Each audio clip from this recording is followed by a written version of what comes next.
नमस्कार, आप देख रहे हैं नेशनल टीवी भारत। मैं हूं रानी। आइए बढ़ते हैं आज की ताजा खबरों की ओर। पिछले दिनों मसूरी देहरादून मार्ग स्थित ग्लोरी पावर हाउस के निकट मुख्य मार्ग पर भारी बरसात के चलते टूट गई थी, जिसके कारण प्रशासन ने उक्त सड़क से सुरक्षा के कारण भारी वाहनों की आवाजाही बंद कर दी थी। बता दें कि उक्त ग्लोरी पावर की पहाड़ियां से पिछले लगभग 10 सालों से लगातार मलबा एवं बड़े बड़े बोल्डर बरसात के समय गिरते हैं, जिसका संज्ञान लेते हुए जनवरी माह में मुख्यमंत्री ने स्वयं पहाड़ी का ट्रीटमेंट करने के निर्देश पीडब्ल्यूडी को दिए थे। किंतु आज 7 महीने बीत जाने के बाद भी स्थिति और भी खराब हो चुकी है तथा संबंधित अधिकारियों पर मुख्यमंत्री एवं मंत्री के आदेशों का कोई प्रभाव नहीं पड़ते देखा जा रहा है, जिसका खामियाजा मसूरी वासियों को उठाना पड़ रहा है, जिससे मसूरी के न सिर्फ व्यवसायियों में बल्कि स्थानीय नागरिकों में भी खासा आक्रोश है। मसूरी की माल रोड समेत समस्त शहर में सन्नाटा दिखाई दे रहा है। सड़कें सुनसान हैं, होटल रेस्टोरेंट दुकानें पर्यटकों के लिए तरस रही है। मसूरी में पर्यटकों के न पहुंच पाने के कारण होटलों की एडवांस बुकिंग कैंसिल हो गई है। स्थानीय व्यापारी एवं रेहड़ी पटरी वालों की आर्थिक स्थिति नुकसान पड़ रहा है और यदि यही हालत रही और जल्द से जल्द उक्त सड़कों को नहीं खोला जाता है तो मसूरी की छवि पर विपरीत प्रभाव पड़ेगा, जिसका संज्ञान ले मौके पर पहुंचे स्थानीय विधायक एवं मंत्री गणेश जोशी ने संबंधित विभाग के अधिकारियों को कड़ी फटकार लगाते हुए जल्द से जल्द कार्य को पूर्ण करने का निर्देश दिया है। गगोली पावर हाउस का मैं मुद्दा उठाते आ रहा हूँ। इसमें मैंने प्रशासन, डीएम, माननीय मुख्यमंत्री जी को भी ज्ञापन सौंपे हैं और इन्हें लगातार मेरा ज्ञापन इन पे जा रहा है। और आप देख रहे होंगे कि गगोली पावर हाउस में जो ट्रीटमेंट आज से पहले गर्मियों के टाइम में होना चाहिए था, वो दुर्भाग्यपूर्ण है कि पैसों का बंदरबाट किया जा रहा है। जर्मनी से जो इनके ट्रीटमेंट के उसमें आए, माननीय मुख्यमंत्री जी ने भी निरीक्षण करा इसका और अल्टीमेटम भी दिया इसमें कि जल्द से जल्द इसका काम पूरा हो।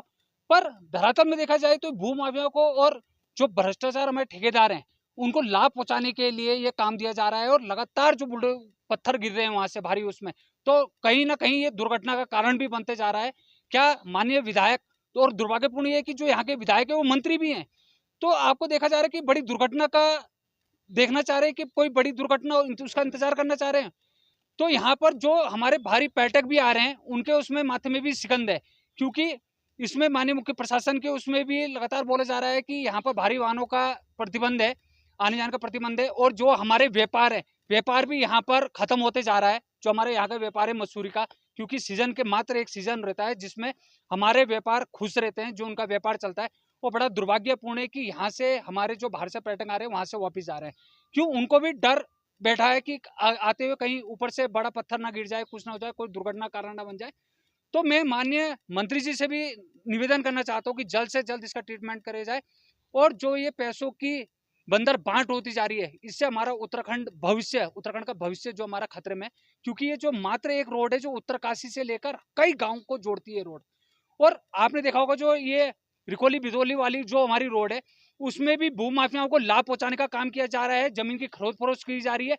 उसमें न ध्यान देते हुए अगर माननीय मंत्री जी अगर निरीक्षण न करते हुए अगर रोड धरातल में काम करेगी, डबल इंजन की सरकार है, पूर्ण बहुमत की सरकार है उत्तराखंड में भी, उसके बावजूद भी देखा जाए तो खाली माननीय मंत्री जी सुर्खियों में रहने के लिए, यहाँ पर खाली मीडिया को आगे सुर्खियों में रहने के लिए, अखबारों में छाने के लिए अपना निरीक्षण करते हैं। और जो धरातल में देखा जाए तो गगोली पावर हाउस हमारे साक्षात हमारे सामने है कि किस तरीके से गंगोली पावर हाउस का पत्थर यहाँ पर गिर रहे हैं और बड़ी दुर्घटना होती है तो उसके जिम्मेवार ये माननीय मंत्री जी रहेंगे। आपका कहना ठीक है। जैसे कि ये पिछले दिनों जो है ये गलोगी मार्ग जो है भारी वाहनों के लिए बंद कर दिया गया था। उससे काफ़ी दिनों से ये देखा जा रहा है कि यहाँ पे पर्यटकों की संख्या बहुत ज़्यादा कम हो गई है। जो अमूमन देखा जाता था कि जुलाई के माह में यहाँ पे पर्यटकों की काफ़ी तादाद रहती थी, लेकिन रास्ता जो है बंद होने के कारण यहाँ पे पर्यटक बहुत कम हो गए हैं। क्योंकि देखिए आप जानते हैं आजकल सोशल मीडिया का ज़माना है। छोटी-छोटी चीज़ें जो हैं आजकल सोशल मीडिया पे हाइलाइट हो जाती हैं और ये इसका खामियाजा मसूरी के प्रत्येक व्यापारी को, जो कि ये देखिए एक पर्यटन नगरी है, यहाँ पे समस्त लोगों की आजीविका जो है पर्यटन पर निर्भर है। चाहे वो रिक्शे वाला हो, चाहे वो टैक्सी वाला हो, चाहे वो दुकानदार हो, चाहे वो होटल स्वामी हो, सभी लोग जो है पर्यटक पर निर्भर करते हैं। यदि पर्यटक मसूरी में नहीं आएंगे तो यहाँ पे आजीविका का संकट भी खड़ा हो जाएगा। और ऐसा ये देखा गया है कि ये जो रास्ता बंद हुआ है, ये बहुत ही अधिकारियों की लापरवाही के कारण ये हुआ है। यदि ये टाइम से इसको ट्रीटमेंट कर देते और टाइम से इसको ठीक कर देते तो शायद आज हमें ये खामियाजा नहीं भुगतना पड़ता। बिल्कुल देखिए, माननीय कैबिनेट मंत्री गणेश जोशी जी द्वारा समय समय पर अधिकारियों से संज्ञान लिया गया और उन्होंने उनको फटकार भी लगाई कि समय से ये काम पूरा करें। हम धन्यवाद देना चाहेंगे माननीय मंत्री जी का, जो इतना ज़्यादा संज्ञान ले रहे हैं और दिन रात इस पे अधिकारियों से नज़र बनाए हुए। लेकिन जो ये अधिकारी हैं, इन्होंने सरकार की योजना में पलीता लगा देते हैं। ये जब इनको फटकार लगती है तो ये काम करते हैं, नहीं तो ये जाके सो जाते हैं। ऐसे अधिकारियों के लिए तुरंत मैं चाहता हूँ कि कम से कम सरकार से निवेदन करता हूँ, ऐसे अधिकारियों को कड़े से कड़ा दंड दिया जाए। इनको तुरंत ऐसे अधिकारियों को सस्पेंड करना चाहिए, ताकि एक मिसाल बने, आगे आने वाले अधिकारी इस तरह का सुस्त रवैया ना अपनाएं। लेकिन आपदा के बाद सरकार कितनी जिम्मेदारी से काम कर रही है।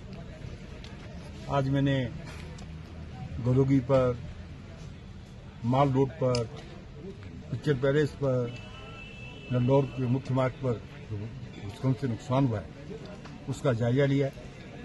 हमारे अधिकारी मौके पर पहले ही पहुंच चुके हैं, उन पर काम शुरू हो गया और निश्चित ही एक समय सीमा के अंदर इसको पूरा कर हम जनता को राहत देंगे। और सरकार आपदा के उसमें जनता के साथ में खड़ी है, अपनी जिम्मेदारी का पूरा निर्वहन कर रही है। और जहां भी कोई घटना घटती है, चाहे हमारे विधायक हों, मंत्री हों, माननीय मुख्यमंत्री जी हों, सबसे पहले पहुंचते हैं। अगर आपने देखा होगा, चिलकारा की घटना हुई, लोग दिवाली मना रहे थे, मुख्यमंत्री जी वहां पर थे। उधम सिंह नगर में अभी सबसे भीषण बाढ़ आई है, करीब 3,500-4 हजार से लोग प्रभावित हुए हैं। मैं खुद चुनावी सभा छोड़कर सीधा मैं रात को वहां पहुंचा, 11 बजे हमने मीटिंग दी, सुबह में ग्राउंड जीरो पे था, हमारे मुख्यमंत्री जी वहां पर आए और मैंने पहली बार देखा कि जनता का सरकार के प्रति आक्रोश नहीं था। उनका ये कहना था कि हमारी एसडीआरएफ और एनडीआरएफ की अगर टीमें वहां पर नहीं होती तो शायद हम जीवित नहीं बचते। छतों को तोड़कर हमारे इन जवानों ने उनको सुरक्षित निकाला है और सभी राहत कैंपों में सुरक्षित हैं और धीरे धीरे अपने घरों को जा रहे हैं। और मानक के अनुरूप जो आपदा राहत राशि हमको उनको वितरित की है और अन्य संस्थाओं के द्वारा भी उनको हमने राशि दी और पूरी सरकार इस संकट में की घड़ी में आपदा राहत के साथ।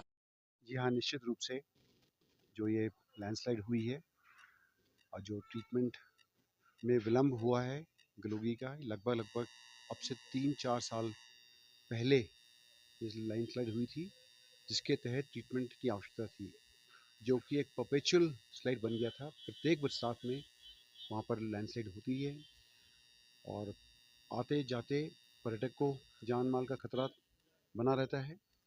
जो लोकल्स यहाँ से जाते आते हैं, डेली जाते हैं आते हैं, उनके लिए भी बड़ा खतरे का विषय बन गया था।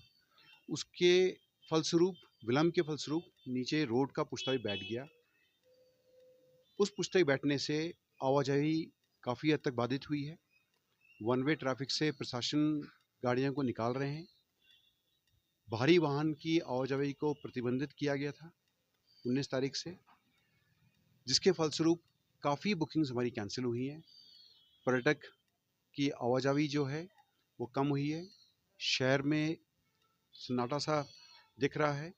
जो हमारे लोकल होटलेज हैं, जो हमारे व्यापारीगण हैं, जो हमारे रिक्शा चालक हैं, सभी को इसका प्रतिकूल असर पड़ा है। सभी के व्यापार में एक कमी आई है। लगभग 20% हमारी बुकिंग्स कैंसिल हुई हैं।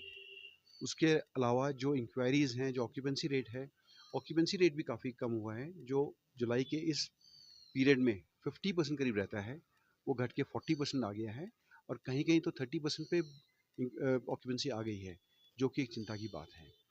हम प्रशासन से निवेदन करते हैं कि जो ये पुश्ता बैठा है, रोड धसी है, उसको अतिशीघ्र सुचारू रूप से पूरा करने का प्रयास करें। हालांकि कल से रोडवेज की बस का आवागमन शुरू हो गया है। थोड़ा सा उन्होंने जो पुश्ता लगाया है उस पर गाड़ियाँ, बड़ी गाड़ी भी आ रही हैं, तो ये एक खुशी की बात है। बहुत अतिशीघ्र प्रशासन द्वारा ये कार्य किया गया है, परंतु उसको पूर्ण रूप से परमानेंट बनाने के हिसाब से नीचे से पुश्ता उठ के आएगा, उसको अतिशीघ्र करने की हम निवेदन करते हैं।